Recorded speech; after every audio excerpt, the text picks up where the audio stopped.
Yes, അങ്ങനെ ഞാൻ പറഞ്ഞ ലോകാത്ഭുതത്തിന്റെ അടുത്ത് എത്തിയിരിക്കുകയാണ്. ഞാൻ എന്താന്ന് പ്രത്യേകിച്ച് പറയേണ്ട കാര്യമില്ലല്ലോ. നമ്മുടെ ഗ്രേറ്റ് പിരമിഡ്, ഗിസയിലെ വിശ്വവിഖ്യാതമായ പിരമിഡാണ് ഇത്. ആക്ച്വലി ഈ ടിക്കറ്റ് എടുക്കുന്ന സ്ഥലത്തു നിന്നുള്ള വ്യൂ ആണ് കേട്ടോ, ശരിക്കുള്ള വ്യൂ അല്ല. നമുക്കതിന്റെ ഉള്ളിലേക്ക് പോകണം. അപ്പൊ പോയിട്ട് ബാക്കി വിശേഷങ്ങൾ കാണിച്ചു തരാം. ഓക്കെ, അപ്പൊ ഇതാണ് പിരമിഡിന്റെ ഏറ്റവും അടുത്തു നിന്നുള്ള വ്യൂ. ഇന്ന് ഈദ് ഡേ ആയതുകൊണ്ട് തന്നെ നല്ല തിരക്കാണ്. സോ അത്രയും അടുത്ത്, പിരമിഡിന്റെ അത്രയും അടുത്താണ് ഇപ്പൊ ഞാൻ നിൽക്കുന്നത്. നിങ്ങൾക്ക് അത്രയും ആളുകൾ ഇവിടെ കാണാൻ പറ്റുന്നുണ്ടായിരിക്കും. സൗണ്ടിന് ചെറിയൊരു പ്രശ്നം ഉണ്ടായിരിക്കും, കാരണം ഇവിടെ മൈക്രോഫോൺ അലൗഡ് അല്ല കേട്ടോ. കേൾക്കാൻ പറ്റുന്നുണ്ടെന്ന് വിശ്വസിക്കുന്നു.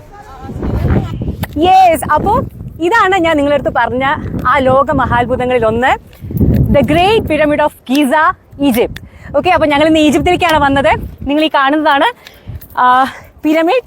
അപ്പൊ എന്റെ വലിയൊരു ആഗ്രഹമായിരുന്നു ഇതൊന്ന് കാണണം എന്നുള്ളത്. ഈജിപ്തിൽ വരാതെ അത് നടക്കില്ലല്ലോ. ഈ പിരമിഡ് അതുപോലെ തന്നെ മമ്മി എന്നൊക്കെ നമ്മൾ കേട്ടിട്ടല്ലേ ഉള്ളൂ, അല്ലെങ്കിൽ സിനിമകളിൽ കണ്ടിട്ടല്ലേ ഉള്ളൂ. So it was A very nice experience. ഇതൊന്ന് നേരിട്ട് കാണുക എന്നുള്ളത് വലിയൊരു കാലത്ത് ആഗ്രഹമായിരുന്നു. സോ നിങ്ങൾക്കും കാണാം the great Giza pyramid. Egyptian ഹിസ്റ്ററിയിൽ നമ്മൾ വേറെ കാണുന്ന ഒരു സംഭവമാണ് പിരമിഡിന് കൂടെ തന്നെ സ്ഫിങ്സുകൾ, പകുതി മൃഗവും പകുതി മനുഷ്യനുമായിട്ടുള്ള രൂപങ്ങൾ.